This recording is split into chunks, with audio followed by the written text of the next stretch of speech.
दोस्तों वो फिल्म आई है जिसे देखने के लिए आमतौर पर लोग चिड़ियाघर जाते हैं, लेकिन सिनेमा घर अब जा रहे हैं। जी हाँ, मैं बात कर रहा हूँ बंदर की। रिलीज हो गई है। बॉबी देओल, राज शेट्टी, सानिया मल्होत्रा, सपना पबी स्टारर। ये फिल्म हमको वो दिखाती है जो आज हम देखने के लिए तैयार ही नहीं है, या जिस चीज को हम शायद मानने को भी तैयार नहीं है कि ये भी सोसाइटी की एक प्रॉब्लम है क्या। जी हाँ, मैं सोच में पड़ गया कि ऐसे सेंसिटिव सब्जेक्ट पर फिल्म बनाने की हिम्मत करने और उसको बैक करने वाले प्रोड्यूसर्स हैं कौन। चेक करने में पता चला निखिल द्विवेदी ने इसको प्रोड्यूस किया है, जो इससे पहले वीरे दी वेडिंग बना चुके हैं और कंट्रोल में उन्होंने काम किया था। अनुराग कश्यप डायरेक्टेड बंदर उसी अनटोल्ड कहानी को कहती है जिसके आजकल हम कई एग्जांपल्स देखते हैं। फिल्म की कहानी घूमती है समर मेहरा यानी बॉबी देओल के इर्द गिर्द, जो कभी एक बड़ा स्टार सिंगर हुआ करता था, लेकिन अब उसकी रेलेवेंस खत्म हो चुकी है। वो अकेला रहता है, पैसों की तंगी से जूझ रहा है और शादियों में परफॉर्म करने के लिए मजबूर है। उसकी लाइफ में अकेलापन दूर करने के लिए डेटिंग ऐप के जरिए गायत्री यानी सपना पबी आती है। दोनों के बीच एक छोटा और पैशनेट अफेयर होता है, जिसके बाद समर लाइफ में आगे बढ़ जाता है और अपनी नई गर्लफ्रेंड खुशी यानी सबा आजाद के साथ जिंदगी बिताने लगता है। लेकिन कहानी का पहला बड़ा मोड़ तब आता है जब अचानक समर के दरवाजे पर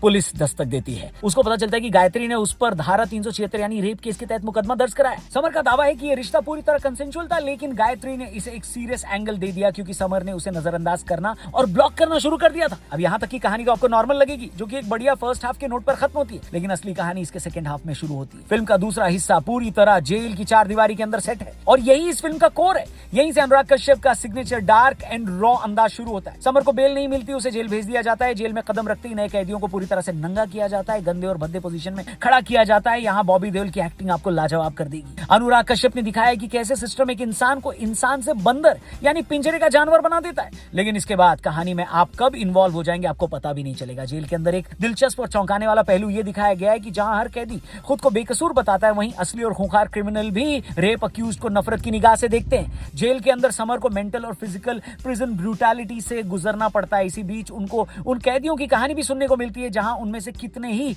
इसी फॉल्स एक्यूजेशन की वजह से यानी इस गलत इल्जाम की वजह से फंसे हुए हैं। फिल्म में ह्यूमर को भी काफी सही तरीके से इस्तेमाल किया गया है, जहां एक डार्क ह्यूमर आपको देखने को मिलता है। समर पर रेप जैसा बेहद आरोप लगा है गंभीर, वो लॉकअप की तरफ बढ़ रहा है और डरा हुआ है, लेकिन स्टेशन के पुलिस वाले इस बात से ज्यादा परेशान है कि उन्हें समर के साथ एक तस्वीर मिल जाती ताकि वो अपने व्हाट्सएप स्टेटस या सोशल मीडिया पर इसे डाल पाते। जब उसे हिरासत में लिया जा रहा होता है तब भी बैकग्राउंड में पुलिस वाले कानूनी धाराओं से ज्यादा इस बात पर चर्चा कर रहे होते हैं कि समर का कौन सा पुराना गाना उनका पसंदीदा था। यह सीन दिखाता है कि आज के दौर में क्राइम की सीरियसनेस पर सेलिब्रिटी कल्चर और सोशल मीडिया का भूत किस तरह से हावी हो चुका है। ऐसे ही जेल के पुलिस वाले कैदियों को इस तरह सुधार की बातें सिखाते हैं जैसे कि वे किसी स्कूल के बच्चों को पीटी करवा रहे हैं। कोर्ट रूम में जब समर के वकील और सरकारी वकील के बीच कानूनी बहस चल रही होती है तो दोनों पक्षों का ध्यान जस्टिस से ज्यादा इस बात पर होता है कि मीडिया में इस केस की टीआरपी कैसी चल रही होगी। समर का खुद का यह एहसास कि वो इस पूरे सिस्टम में सिर्फ एक तमाशा बनकर रह गया है, फिल्म के नाम यानी बंदर को जस्टिफाई करते हुए गहरा और डार्क मेटाफर रचता है। फिल्म में एक सीन है, रात के सन्नाटे में बैरक के कोने में बैठे समर को अचानक एहसास होता है कि वो इस दलदल से शायद कभी बाहर नहीं निकल पाएगा। वो बिना चिल्लाए, बिना किसी लाउड ड्रामा के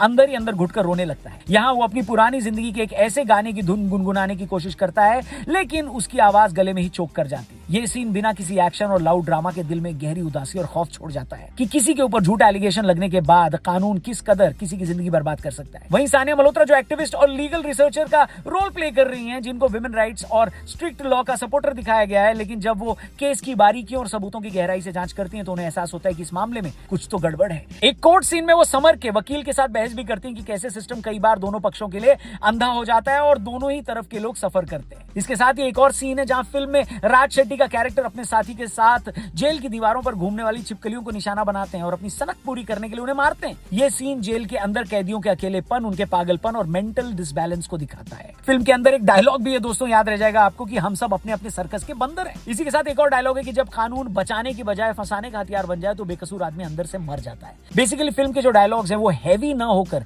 सीन्स के थ्रू आपको ये समझाते हैं कि किसी की मजबूरी कितनी ब्रूटल हो सकती है, खतरनाक हो सकती है। अब समर जेल से वापस बाहर आ पाता है या नहीं आ पाता और उसकी पर्सनालिटी में क्या बदलाव आते हैं, क्या उसको फंसाने वाले पर कोई एक्शन होता है या नहीं, ये सब जानने के लिए आपको फिल्म देखना पड़ेगा। फिल्म में बॉबी देओल ने शायद अपने करियर की one of the best performance दी है। उनके इतने सारे सीन्स इस फिल्म में हैं जहां हम देखते हैं कि कैसे समर एक मैन चाइल्ड से एक मैच्योर इंसान बन जाता है, लेकिन ये उसकी जिंदगी का सबसे बड़ा सबक उसको दे जाती है ये चीज। अनुराग कश्यप की बात करें तो अक्सर अपनी फिल्मों को ग्रे शेड्स में रखना पसंद करते हैं, लेकिन बंदर में कहानी का झुकाव इस बात पर ज्यादा हो जाता है कि कैसे सख्त कानूनों का मिसयूज किसी बेकसूर आदमी की जिंदगी और रिस्पेक्ट पूरी तरह तबाह कर देता है। अनुराग कश्यप अक्सर अपनी फिल्मों को ग्रे शेड्स में रखना पसंद करते हैं, लेकिन बंदर में कहानी का झुकाव इस बात पर ज्यादा हो जाता है कि कैसे सख्त कानूनों का मिसयूज किसी बेकसूर आदमी की लाइफ और रिस्पेक्ट को पूरी तरह तबाह कर सकता है। सपोर्टिंग कास्ट की बात करें, जितेंद्र जोशी ने कमाल का काम किया, सानिया मल्होत्रा ने अपने छोटे लेकिन इफेक्टिव रोल में क्रेडिबिलिटी बनाए रखी है, सपना पबी और सबा आजाद ने अपने किरदारों को ठीक से निभाया है। मेरे हिसाब से ये फिल्म अनुराग कश्यप की उन फिल्मों में से है जिससे देश का एक बड़ा सेक्शन रिलेट करेगा।